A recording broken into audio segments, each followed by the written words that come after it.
नमस्कार, मैं जितेंद्र चतुर्वेदी। सबसे पहले तो आप सभी से आग्रह रहेगा कि अगर आप मतांतर से नहीं जुड़े हैं तो जुड़िए, वीडियो को लाइक कीजिए और साझा करना मत भूलिएगा। एग्जिट पोल तो आ चुका है, अब एग्जैक्ट पोल का इंतजार है और वो जो एग्जैक्ट पोल होगा वो एग्जिट की तरह होगा या फिर पूरा उलट जाएगा, इसके लिए 3 दिसंबर का इंतजार हो रहा है। लेकिन बड़ी बात यह है कि ये जो एग्जिट पोल आया है, इससे जो रुझान और संकेत दिखाई दे रहे हैं वो 2024 की एक तस्वीर उकेर रहे हैं और उस तस्वीर में क्या कांग्रेस के लिए कोई जगह है, ये सबसे बड़ा सवाल है।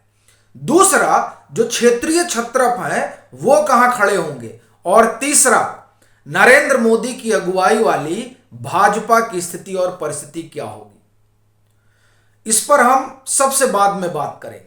पहले कांग्रेस और ये जो क्षेत्रीय छत्रप हैं उन पर चर्चा कर लेना बड़ा जरूरी है, क्योंकि ये जो एग्जिट पोल से बात निकल कर आ रही है वो क्षेत्रीय छत्रपों के लिए भारी संकट का संदेश दे रही है। अब ये क्यों कह रहा हूं, देखिए क्या हुआ है कि अगर आप तेलंगाना के जो रुझान है उस पर गौर करें तो वहां ये भले कहा जा रहा है कि केसीआर लौट रहे हैं, लेकिन एग्जिट पोल में तो जो बात निकल कर आ रही है वो ये कि कांग्रेस आ रही है। अब कांग्रेस आ रही है या नहीं आ रही है, लेकिन कांग्रेस वहां इमर्ज हुई है। कर्नाटक में कांग्रेस इमर्ज हुई है। इसका मतलब यह हुआ कि जो मुस्लिम समाज है और उसमें एक वर्ग दलित का भी जोड़ लीजिए, और खास तौर से मुस्लिम, ये राहुल गांधी और कांग्रेस की तरफ दोबारा लौट रहा है और उसमें उसको भरोसा जगाने में कांग्रेस और राहुल गांधी सफल हुए हैं। और ये जो बात है वो क्षेत्रीय छत्रपों के लिए बड़े संकट का सबब है, क्योंकि इस तरह के संकेत कर्नाटक में भी दिखे, इस तरह के संकेत तेलंगाना में भी दिख रहे हैं।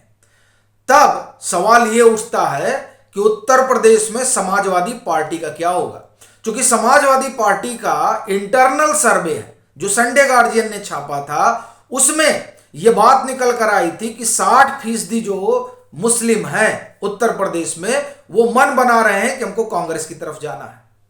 बिहार में नीतीश कुमार और लालू प्रसाद यादव का क्या होगा, पश्चिम बंगाल में ममता बनर्जी का क्या होगा, महाराष्ट्र में एनसीपी का क्या होगा। ये दरअसल जो सवाल हैं वो अब बहुत बड़े हो गए हैं, क्योंकि कर्नाटक आप देखे ही है और तेलंगाना के रुझान ये बता रहे हैं कि ये जो समाज है वो कांग्रेस के साथ लामबंद हो रहा है और इसकी लामबंदी जाहिर तौर पर इन क्षेत्रीय छत्रपों के लिए संकट का सबब बन सकती है। और कांग्रेस के नजरिए से अगर आप देखें तो कांग्रेस का फुटप्रिंट जो है वो बढ़ रहा है, लेकिन किंतु और परंतु वो क्या है, इसी एग्जिट पोल के रुझान से यह बात भी निकल कर आ रही है कि भले ही नरेंद्र मोदी की अगुवाई वाली भाजपा का फुटप्रिंट दक्षिण में धुंधला नजर आ रहा हो, लेकिन जो हिंदी पट्टी है उस हिंदी पट्टी में भाजपा जो नरेंद्र मोदी की अगुवाई में 2024 के सियासी रण में एक बार फिर उतरेगी, वहां कोई काट नहीं है नरेंद्र मोदी की, और यह कांग्रेस के लिए सबसे बड़ा संकट है फिलहाल जब तक नरेंद्र मोदी का युग है। अब अगर वैसा नेता खोज लिया जाता है तब तो एक अलग बात है, जिसमें एक कुछ लोग योगी आदित्यनाथ की भी चर्चा करते हैं और उनका अपना एक आधार तो है ही है, एक हिंदुत्व छवि वाले नेता के तौर पर। खैर ये तो बात की बात है, क्या कुछ होगा। लेकिन ये जो रुझान है, और उस रुझान में आप देखिए मध्य प्रदेश में क्या हो रहा है, मध्य प्रदेश में तो 150 सीट बताई जा रही है कि भाजपा ला रही है, यानी जो हिंदुत्व की बयार है वो सब पर भारी पड़ गई है। 150 सीट का मतलब आप समझिए, और 18-19 साल सरकार रह चुकी है। और 18-19 साल सरकार रहने के बाद प्रचंड बहुमत, इतनी बड़ी बहुमत, ये इस बात का संकेत है कि नरेंद्र मोदी और उस हिंदुत्व की धारा किस तरीके से बह रही है, अंडर करंट चल रहा है, जिसको तमाम सेफोलॉजिस्ट भाप नहीं पाए, कम से कम जो ये एग्जिट पोल बता रहा है। आप छत्तीसगढ़ में देखिए, छत्तीसगढ़ में 2018 में भाजपा कहां पड़ी थी, अब तो कुछ लोग ये भी कह रहे हैं कि वहां सरकार बनाने की स्थिति तक पहुंच सकती है भाजपा। राजस्थान में आप देखिए, राजस्थान में तो एग्जिट पोल ये बता रहा है कि कांटे की टक्कर है, लेकिन वहां के लोग बता रहे हैं कि 105 से 110 सीट जो है वो भाजपा को मिल रही है। और बड़ी चीज ये है कि छत्तीसगढ़ हो, मध्य प्रदेश हो, राजस्थान हो, वहां चेहरा नरेंद्र मोदी का ही था। चूंकि किसी को चेहरा आगे कर नहीं लड़ा गया था कि ये हमारे मुख्यमंत्री उम्मीदवार होंगे, इनके चेहरे पर हम चुनाव लड़ रहे हैं, वहां कमल और मोदी पर ही सब कुछ चल रहा था। इसका मतलब यह हुआ कि जो हिंदी पट्टी है, उस हिंदी पट्टी में अभी भी नरेंद्र मोदी के सामने दूर दूर तक कोई नहीं है। और राहुल गांधी ने जो कोशिश की, कांग्रेस ने जो कोशिश की, वो कोशिश कम से कम हिंदी पट्टी को लुभा नहीं पा रही है।